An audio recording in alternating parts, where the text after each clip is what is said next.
And he joins me now. It's the co-chair of the El Salvador Caucus, Texas Democrat Congressman Vicente Gonzalez. Congressman, thanks for being with us here today. Let us in on what you saw there in El Salvador as you visited. I assume it was CICOT that you got to visit on a bipartisan tour. That's right. Well, we got to, it was nothing less than remarkable. The imagery could be startling to a lot of people who see things like this for the first time. But the fact is, this is the population that was the worst of the worst within the most dangerous country in the world that is incarcerated in this location. So, these are not petty shoplifters that are in CICOT. They're the worst criminals in the society of El Salvador that were incarcerated. And the conditions are certainly tough, but I don't believe they're any tougher than our max security prison in Florence, Colorado, for example. So it's just a concentrated population. In fact, there's more human interaction in this penitentiary than there is in Florence. So, President Bukele did what he had to do to get a country that was in turmoil, in real deep turmoil for generations now, under control. Right. It's fascinating perspective.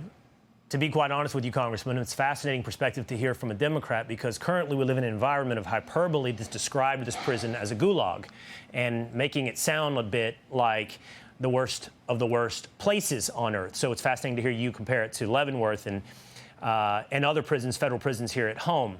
You saw it firsthand. I'm curious, in your video, everything looks pretty calm. I have read and seen, I believe, former Congressman Matt Gaetz accompanied you on this trip. He took some video as well, where it appeared that, like, MS-13 members were pretty quiet and calm when you toured the facility, but TDA members from Venezuela jeered and booed and interacted with the delegation. Yeah, it was a very different scenario. Now, you got to realize the Venezuelans are living in a very different condition. In fact, I had a private conversation with the president regarding the care of foreigners once you start incarcerating foreigners, how you're going to be treating them. And he's not treating them as these prisoners, as these criminals that he incarcerated from his own country, that he had facts and knew were the worst of the worst.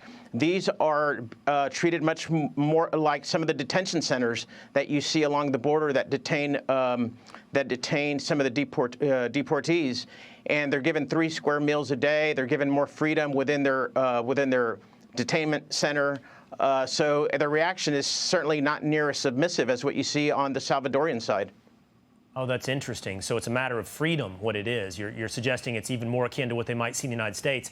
And the unruliness that you encountered was a product, actually, of the freedom they have inside those prisons. I know that you have spoken openly in the past about President Bukele of El Salvador. I know quite a few El Salvadorians here in Texas.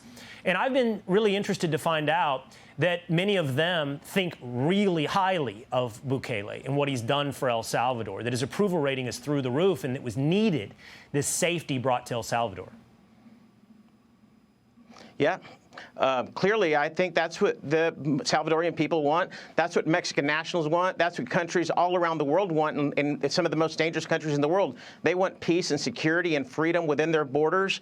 And because of gangs and cartels that have infiltrated many countries and governments around the world, there is no longer the same peace that people are looking for. And of course, Congressman, you talked about that's what everybody wants around the world. They want it in Mexico. They want it in El Salvador. It's what they want in America. And this is a program that's broadcasting to Americans, and you represent Americans. And that is what Americans want. So I'm curious what you think, or when you see your fellow colleagues, 3 Democratic congressmen and the mayor of Newark, standing outside a facility, Delaney Hall in New Jersey, protesting and on Friday causing a riotous environment for a message of what? I don't know, but seem to be championing illegal immigrants. Yeah, so I'm not certain what happened. I was out of the country when this occurred. But one of the issues that we have been talking about is Abrigo Garcia, and my position has been quite different on that. I don't believe he's some Johnny Appleseeds for sure. I think the concern in some Democrats like myself and others, if I'm going to take a more moderate position on this issue, would be the due process that I think most Americans would expect. One thing that I'm clearly against would be nabbing Americans and folks that are here with legal status off the streets, putting them on a plane and send them into incarceration. I do believe that we should continue to respect due process and and our constitutional rights here in this country, and be able to go to a court As we all do. and explain your position. Yes, I certainly hope that that's something both sides of the aisle and the general population in this country, I think, supports those ideals that we need to continue to conserve.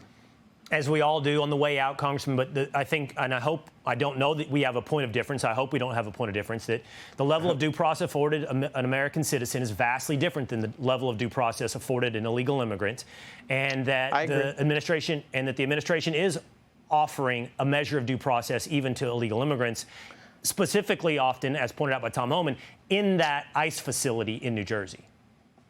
I certainly agree that there are differences in due process between people that are going to be deported and American citizens. However, I do believe that we need to continue to abide by federal judicial orders in this country and continue the rule of law as we've always had.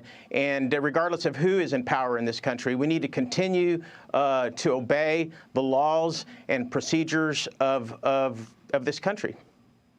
And I think that will be a debate for a further time, and one will be taken up by the Supreme Court of the United States, is what is the power of a district judge, federal district judge, to enjoin the executive, to enjoin the president of the United States.